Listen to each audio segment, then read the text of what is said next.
தேர்தலுக்காக நாங்கள் எல்லாரும் தயாராகவே இருக்கோம். இன்னைக்கு வந்து இந்த கன்வென்ஷன் பார்க்கும்போது it's icing of the cake நான் சொல்வேன். ஏன்னா தேர்தலில் இந்த தடவை வந்து நிச்சயமாக என்டிஏ கவர்மெண்ட் வரும்போது அதை நாங்கள் தாண்டி நாங்கள் ஜெயிக்க போகிறோம்.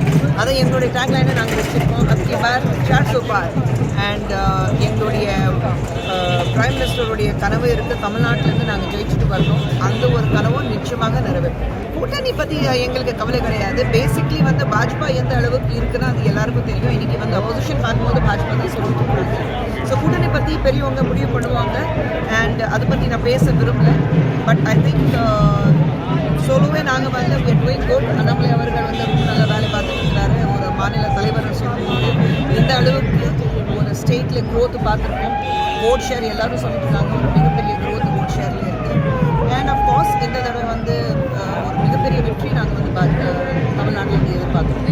ஆரம்பிக்கவே இல்லை, அவர் ஆரம்பிக்கிட்டு அப்புறம் பேசுவோம். எனக்கு வந்து ரொம்ப நெருங்கிய என் தம்பி மாதிரி அவர் வந்து அரசியலுக்கு வராரு. அதுக்காக தான் அவருக்கு வாழ்த்து சொல்லியிருக்கேன். வாழ்த்து தெரிஞ்சதுக்கப்புறம் தப்பே இல்லை. ஆனால் 26 தான் அவர் வராரு. எந்த அளவுக்கு இம்பேக்ட் இருக்கோ 26 தான் எலெக்ஷனுக்கு அப்புறம் சொல்லுவாங்க.